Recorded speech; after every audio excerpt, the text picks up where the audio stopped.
Sa loob lamang po ng 3 taon na pakikipaglaban noon ni Magsayo mula sa professional boxing career nito, ay 10 sunod-sunod na impresibong panalo ang naitala agad ng ating kababayan na si Mark Magnifico Magsayo. Ito ang dahilan kung bakit naging matunog ang pangalan nito sa sports na boxing. Kaya naman, dahil nga dito mga idol, ay nabigyan nga po agad ng isang title match ang kababayan natin kontra sa isang Meksikano na si Rafael Reyes upang paglabanan ang bakanting IBF Youth Featherweight title.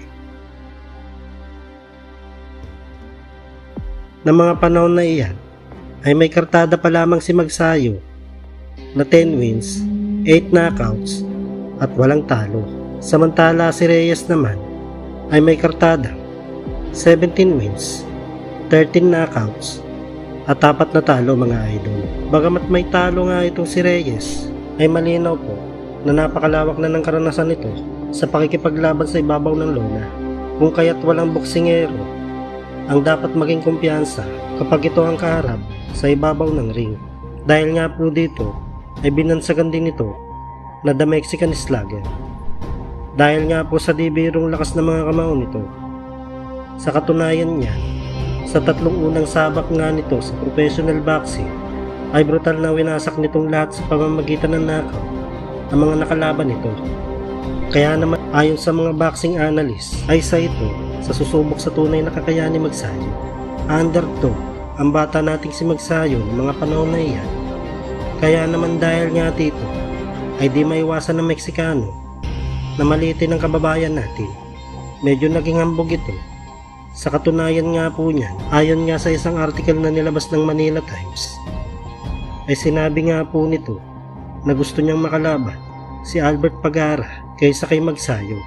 Tila ba pinapahiwatig nito na walang kwenta si Magsayo at si Albert Pagara ang karapat dapat sa kalibre niya. Agaran naman itong sinagot ni Magsayo mga idol. Ayon nga dito, ay bago nga daw nito makalaban si Albert Pagara, ay kailangan muna nitong dumaan sa mga kamay ni Magsayo. At eto nga po mga idol, sa mismong laban, round 1 pa lang po, ay maganda na ang naging sabayan ng dalawang fighter. Medyo maasar ka nga lang sa kayabangan ni Reyes, na kahit na nga tinatamaan ng mga solid na patama ni Magsayo, ay nakuha pa nga nitong gumiti na tila ba sinasabi nito na walang kwenta ang mga atake ng Pinoy at walang talab ito sa kanya.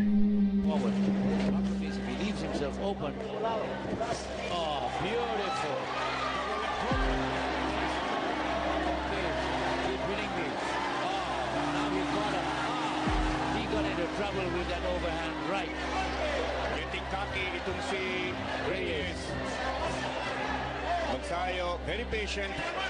Hindi ko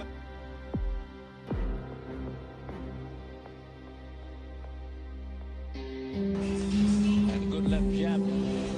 And the pocket is saying, why back?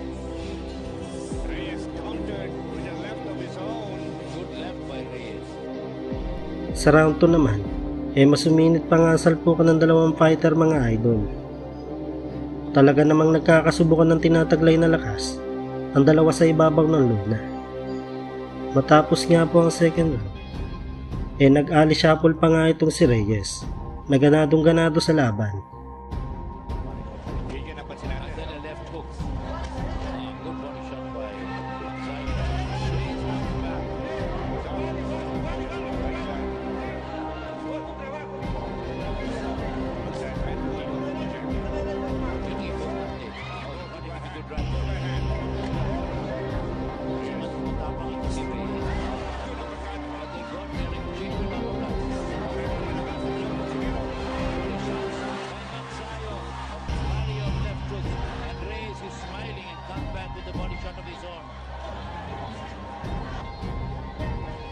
Coming up. Left by Reyes.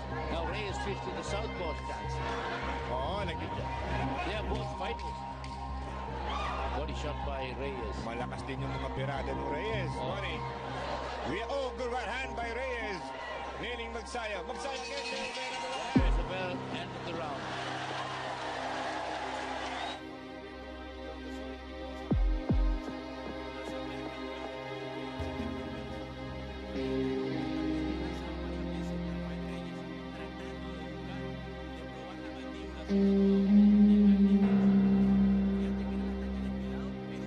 Pagsapit naman ng round 3 mga idol, ay tila natigilan ng Meksikano matapos nga pong tumama ang isang left body shot ni Magsayo na hinakala nga nitong low blow na nireklamo pa nga nito sa referee.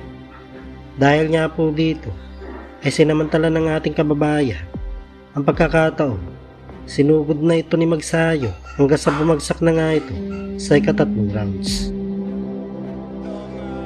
Kontrobersiya talaga sa bumabalo sa knockdowners. Close call. Close pero that's a penalty. At sabi ni referee Alaiza, that's something. It's a right on the penalty. Hindi naman totally low, no? But see, I think he complained too much. Sa round 4 naman mga idol, ay hindi pumayag ang hambog na Meksikano na hindi makakaganti kay Magsayo. Kaya naman, bumawi ito ng isang low blow na talaga namang sinadya at malinaw na isang illegal low blow. Dahil nga po dito, ay tuluyan na nga pong nagalit ang pambato nating si Magsayo. Kaya naman, ay tuluyan na nga nitong tinapos ang laban. Ayun ang sinasabi ni referee Alaiza. In-introduce ang rule na yan mga kaibigan para maiwasan nyo na po ikita-kita. Huwag na magreklamo.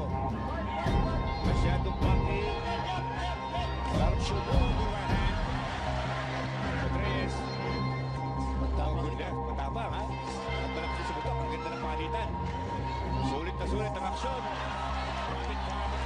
Reyes just casually walking away. Good left by Reyes.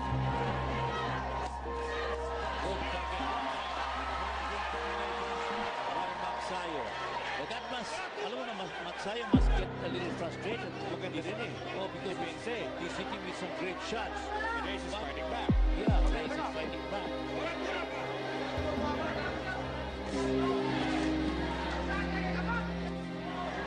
Good overhand right by Magsayo. Well, Magsayo should just, don't worry about this guy, just concentrate on what you want to do. Another beautiful spin move.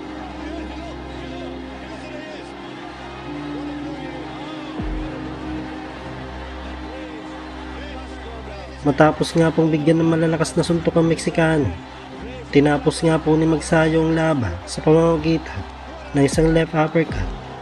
Luhod ang Meksikano mga idol. Matapos nga po ang impresibong pagkapanalo, na yun ay mas lalong naging matunog ang pangalan ni Magsayo sa larangan ng boxing. Nagkaroon nga po ito ng imbitasyon upang lumaban sa Amerika kontra sa isang Meksikano na si Yarde Suarez.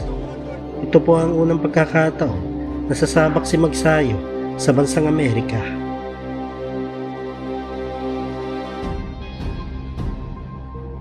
Kung nagustuhan nyo po ang bidyong ito mga idol, ay baka hingi naman ako ng lambing sa inyo mga idol.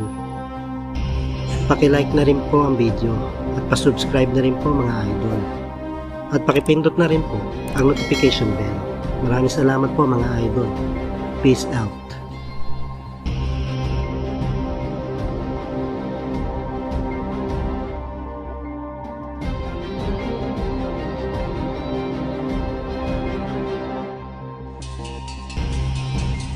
Ladies and gentlemen, here at the Waterfront Hotel and Casino in Cebu City, Pinoy Pride 31. Referee Ver Abaenza calls a halt to the bout. The time, 2:29 of the 5th round.